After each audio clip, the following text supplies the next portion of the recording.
terjadi cerita dia bela Islam. Ini pun ada satu cerita tuan-tuan. Benda ini semua laku dalam sejarah saya. Kalau dia bela Islam, okey, bagus. Kami di Perak ada halal, ada haram. Okey.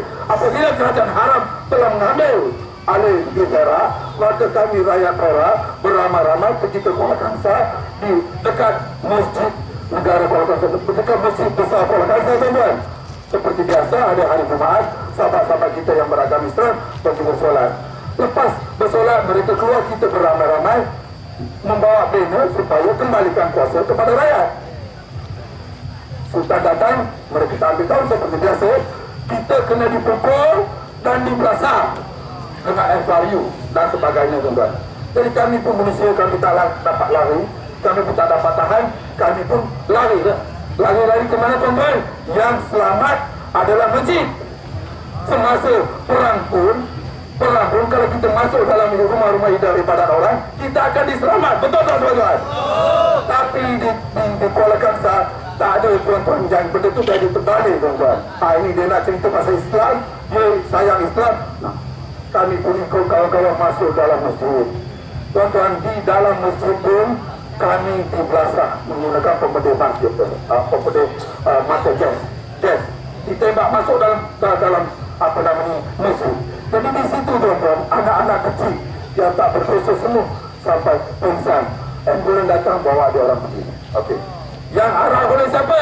Siapa menteri? Apa namanya, menteri dalam negeri? Isamuddin Tun Hussein. Isamuddin Tun Hussein adalah siapa?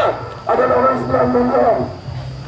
Jadi macam mana dia boleh cerita kamu boleh bantai ataupun boleh buat sesuatu dalam masjid? Jadi kita pun terpaksa lah kena. Jadi di sini saya nak tanya, tuan-tuan. Ini bukan saya cakap, tuan-tuan. Nabi cakap, semasa perang, kamu pukul tak boleh usik. Budak-budak kecil, anak-anak kecil tak boleh usik. Orang tua kamu tak boleh usik. Lagi kalau kamu kumpul rumah ibadat, lagi tak boleh usik. Ini Nabi cakap, bukan saya cakap, tuan-tuan. Jadi awalnya orang India, bangsa India, agama Hindu pun tahu apa yang Nabi cakap. Takkan orang UMNO tak tahu, tuan-tuan. Sebab yang ni anak cerita, sebab yang ni laku dalam sejarah saya. Saya bukan mereka. Satu contoh, tuan-tuan. Betul. Kalau kita balik, kalau tuan-tuan nak tahu, bayang bagaimana zalim ke UMNO Barisan Nasional Galau Satu, tuan-tuan.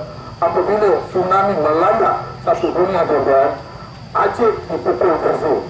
Tetapi, tuan-tuan, itu tsunami pun tahu ini ibadat orang Islam. Dia tengok masjid, dia tinggal itu masjid, dia pergi pukul benda-benda lain tadi. Jadi tsunami pun tahu ibadat orang tidak boleh diusir. Takkan ini orang UMNO, tuan-tuan. Jadi tuan-tuan bayangkan berapa zalim lah UMNO ni. Sekiranya kalau mereka memerintah negara Malaysia, maka Malaysia akan digadai, Malaysia akan hancur. Itu tuan-tuan.